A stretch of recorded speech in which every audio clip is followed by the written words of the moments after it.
In digital Marathi, जनतेच्या हक्काचं व्यासपीठ।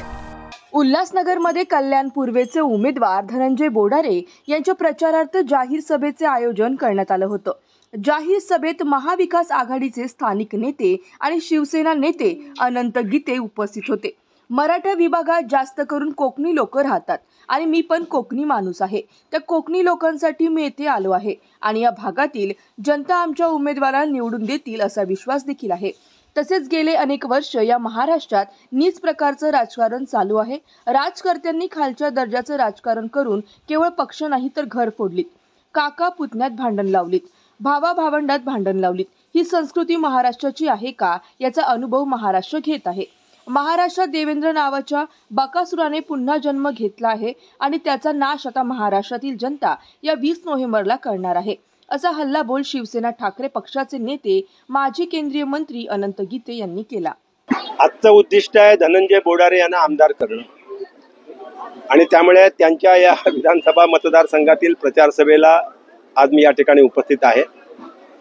खरं म्हणजे या भागातील मतदारांनी किंबहुना या भागातीलच नव्हे तर खंड महाराष्ट्रातील मतदारांनी हा निर्णय घेतलेला, निर्धार केलेला आहे।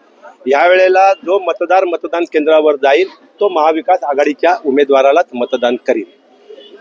कल्याण पूर्व या मतदारसंघातून शिवसेनेचे अधिकृत उमेदवार उद्धव बाळासाहेब ठाकरे मशाल चिन्ह घेऊन धनंजय बोडारे उभे आहेत आणि म्हणून या भागातील प्रत्येक मतदार हा धनंजय बोडारे यांना मशाली समोरचं बटन दाबून मतदान करील हा माझा विश्वास आहे। आता नीचपणाचा कळस झालाय।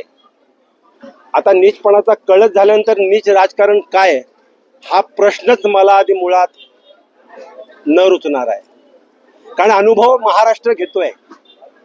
पक्षच नाही फोडले, घरं फोडली, काका पुतण्यामध्ये भांडण लावलं, भावा भावात भांडण लावलं, बाप बेट्यामध्ये भांडण लावलं, भाऊ बहिणीमध्ये भांडण लावलं।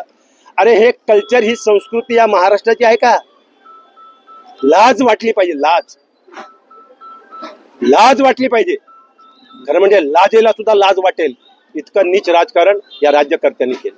नाही, याच्यावर काय वक्तव्य करण्याची गरज नाही। मला कुणावरही वक्तव्य करणार आहे। मला पूर्ण विश्वास आहे, इथल्या संपूर्ण मतदारांवरती विश्वास आहे आणि त्यांच्यावर वक्तव्य करण्याची गरज नाहीच आहे। कारण जर एखादं विषारी झाड असेल तर फांद्या तोडून काय उपयोगाच्या, मुळासकटच उपटलं पाहिजे आणि मी ते मुळासकट उकटण्याचं काम करतोय। बकासूर आहे ना, त्या बकासुराचा नाश आता जनता रूपी भीम करणार आहे या निवडणुकीत, 100% करणार आहे। आणि त्यातला एक भीम माझ्या शेजारी उभा आहे, धनंजय बोडारे।